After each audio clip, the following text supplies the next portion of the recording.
Honours ভর্তিতে release স্লিপের আবেদন তোমরা করেছো, এখন তোমাদের করণীয় কি সেটা নিয়ে আমরা একটা আলোচনা করব।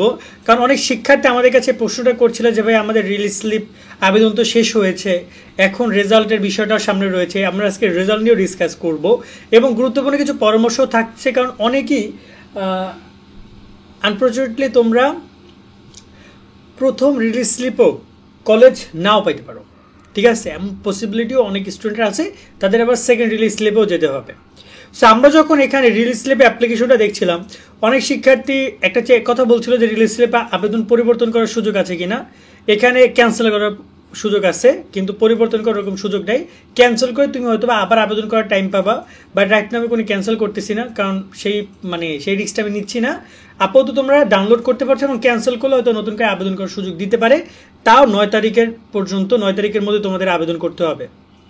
কারণ জাতীয় বিশ্ববিদ্যালয় বলেছে আগামী 9 তারিখ পর্যন্ত রিলিজ স্লিপে অ্যাপ্লিকেশন চলবে, যে 9 তারিখ। ওকে, এখন রিলিজ স্লিপে তোমরা যারা আবেদন করেছো অনেকেই ভালো ভালো কলেজগুলো দিয়েছো, ভালো ভালো সাবজেক্টগুলো দিয়েছো, বাট সেই সব সাবজেক্টে আসন সংখ্যা ফাঁকাও খুবই তেমন নাই, যেমন কয়েকটা আসন সংখ্যা আরও হয়েছে, তার মধ্যে তোমরা কলেজ সাবজেক্ট চুজ করেছো।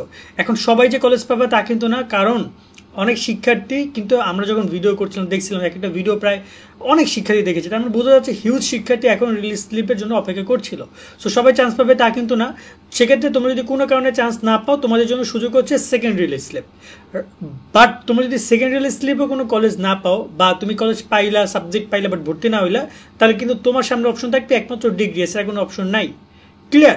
এবার আসি যে এই রেজাল্ট তোমাদের কবে দিবে। দেখো রাইট নাও রিলিজ স্লিপের অ্যাপ্লিকেশন শেষ হচ্ছে আগামী 9 তারিখে, সেই হিসাব করে রেজাল্ট প্রকাশ করার জন্য তারা খুব বেশি দেরি করবে না যতটুকু আমরা জানি। আবার এই আগস্টে বেশ কয়েকটা রেজাল্টও দেওয়ার কথা আছে অনার্সের।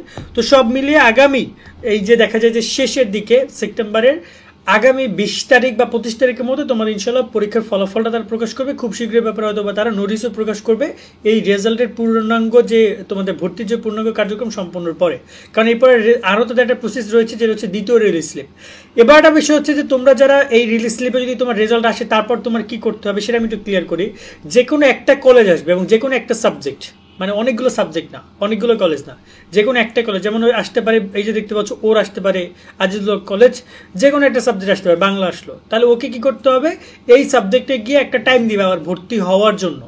যে ধরুন 20 তারিখের মধ্যে যদি রেজাল্ট দেয় তাহলে বলো যে 22 তারিখ থেকে 30 তারিখের মধ্যে গিয়ে ভর্তি হওয়া, সেক্ষেত্রে ওই কলেজে ভর্তি ফি দিয়ে ওকে এই টাইমের মধ্যে গিয়ে ডিপার্টমেন্ট ওয়াইজ ভর্তির কার্যক্রম সম্পন্ন করতে হবে এবং তোমাকেও সেটা করতে হবে। আর যদি কোনো কারণে তুমি ভর্তি না হও তাহলে তোমাকে অপেক্ষা করতে হবে আবার দ্বিতীয় রিলিজ স্লিপের জন্য, সেখানে অত্যন্ত ঝুঁকিপূর্ণ একটা জায়গা। সো চেষ্টা করো যাদের কলেজে আসে, সাবজেক্ট আসে, সেক্ষেত্রে এখানে ভর্তি হওয়ার জন্য। বাট এমন একটা সাবজেক্ট আসলে যেখানে তুমি আদৌ পড়তে চাও না, বাট আপাতত অ্যাপ্লাই করেছো বাট পড়তে চাও না, সেখানে আমি বলবো তাহলে তুমি আবার সেখানে ভর্তি হয়েও না, কারণ সেখানে তুমি দ্বিতীয় রিলিজ স্লিপের রিস্ক নিতে পারো। কারণ এমনটা সাবজেক্ট যেটা তোমার পছন্দের না, সে সাবজেক্টে ভর্তি হওয়ার থেকে একটা বছর অপেক্ষা করে ভালোটা সাবজেক্টে ভর্তি হওয়াটা ইম্পর্টেন্ট বলে আমার কাছে মনে হয়। সেই জায়গায় যেহেতু ভর্তি পরীক্ষা চাইলে ভালো কলেজে ভালো সাবজেক্টে ভর্তি হতে পারবে ভালো পরীক্ষা দিলে তুমি।